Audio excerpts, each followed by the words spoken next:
Good afternoon. It is April the 5th, 2017. Time to wrap up today's trading and take a look at the Globex and tomorrow's session. Lots of big news hitting today, and it did impact the trading late in the session after the FOMC minutes were released. We'll start with our customary disclaimer. Hypothetical simulated performance results have certain limitations. Unlike an actual performance record, simulated results do not represent actual trading. Also, since the trades have not been executed, the results may have over or undercompensated for the impact, if any, of certain market factors, such as lack of liquidity. Simulated trading programs in general are also subject to the fact that they are designed with the benefit of hindsight. No representation is being made that any account will or is likely to achieve profit or losses similar to those shown. Okay, yesterday we were talking about Korea. And the time has come for that mess to be cleaned up. Today, somebody used sarin gas in Syria yesterday. The West says it was Assad. Russia and Syria say that it was the rebels that blew up their own sarin gas to try to get Assad kicked out of power. And I don't know which story is likely. But also yesterday that the United States said that getting rid of Assad wasn't high on their priority list. So this morning, right here on this bar, we had the ADP number came in at 263. They were looking for plus 170. Market went straight up. We quickly moved our sell zone from 60 to 65 to 70 to 75. We were looking for maybe 12, 15, 17 points rally, and on the day session we had a low of 62. We got up to 75, so that was plus 12 to 13. And that's where you start to look for the opposite side of the market when you go above 10 points. Every trade to the long side worked to right here. These S's all worked. These buys worked, and then the FOMC came out right there. That was the second piece of news. And the market is sold. And the Fed minutes said that the stock prices looked a little bit high, and that they would start liquidating their balance sheet to control interest rates in the economy as best they could. The Fed is selling, just straight out selling from their balance sheet, treasuries and mortgage-backed securities. That'll drive interest rates higher. So we'll see how that one plays out. Weakness in the E-mini has taken treasuries higher late in the session. So had a pretty good day trading in the E-mini. It came back pretty nicely. And we'll take a look at our F1 screen.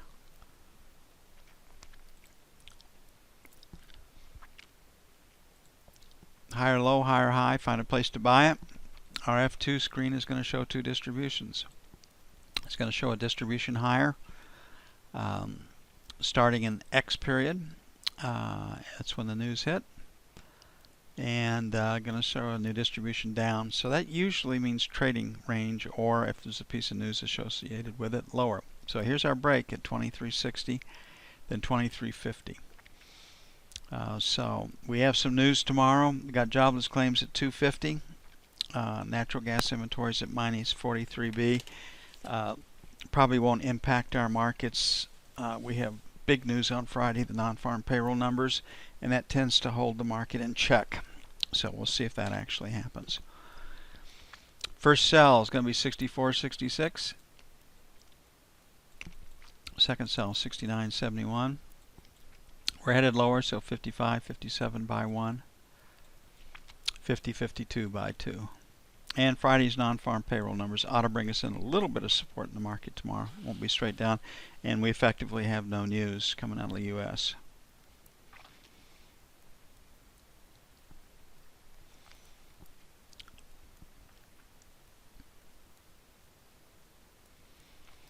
Looking at treasuries, the FOMC minutes were not all that good for treasuries, but they have rallied because of weakness in the E-mini. We do have a lower high and a lower low, so F1 says we can find a place to sell it.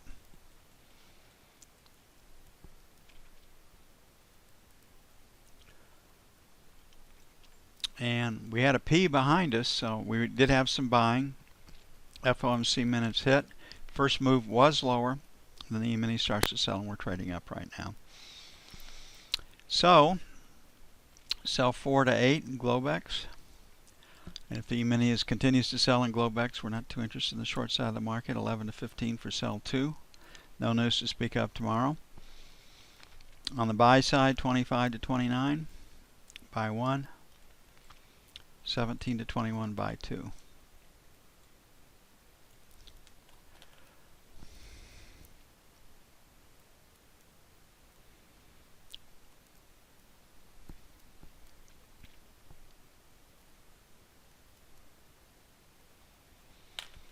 Okay, looking at the 30-year.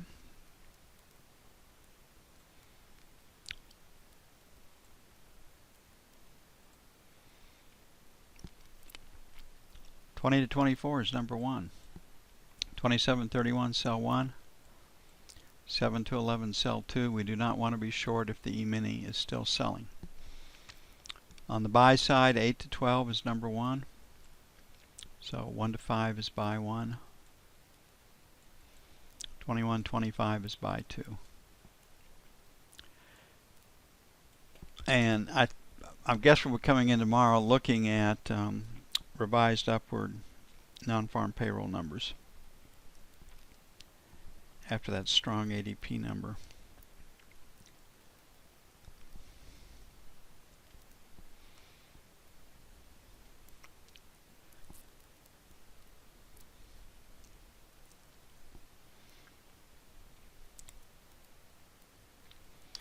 Okay, gold came off a little bit and was not as strong, I believe, as treasuries were on the recovery. Lower high, lower low. F1 says sell it, or can be sold.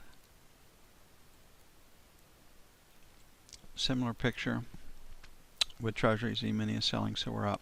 High volume numbers at 57.40. So we'll be selling 57s to 60s, sell 1. 63, 65, sell 2. If the E-mini sells, we don't want any part of the short side of the market. 49.51, buy 1. Picking up this area right here. And then 45.47, buy 2.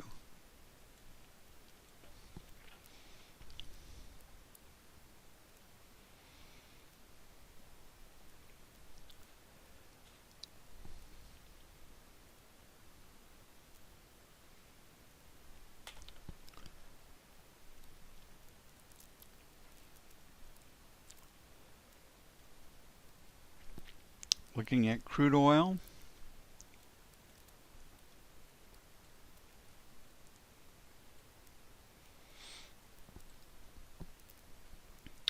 Higher low, higher high. F1 says buy it. Pretty solid selling on the F2 screen. So we got a very clean break in the market right here, basically at say 51.25, give or take.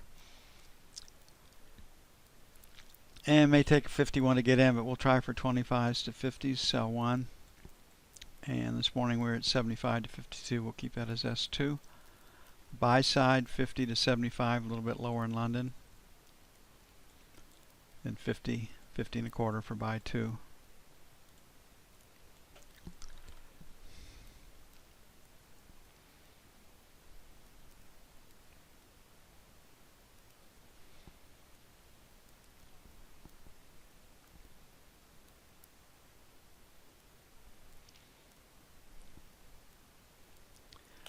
And last but not least, the euro. I even get tired of saying that myself. Hear me say that. Outside day trading range. Friday's non-farm payroll number is likely to keep us in that range.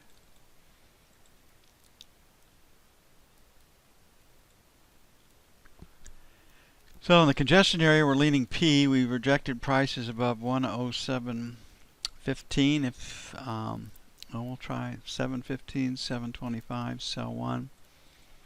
740, 750, sell 2. On the buy side, 75 to 85 by 1. 106.50 by 2.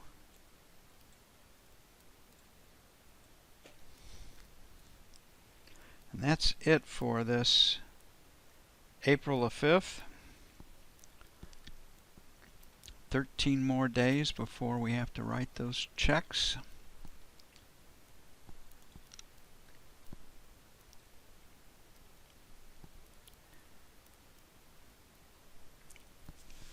And I never get anything back. I always have to pay him something. So anyway, you all have a great evening. I'll see you bright and early in the morning. We'll see if we can't shake that money tree one more time. Later.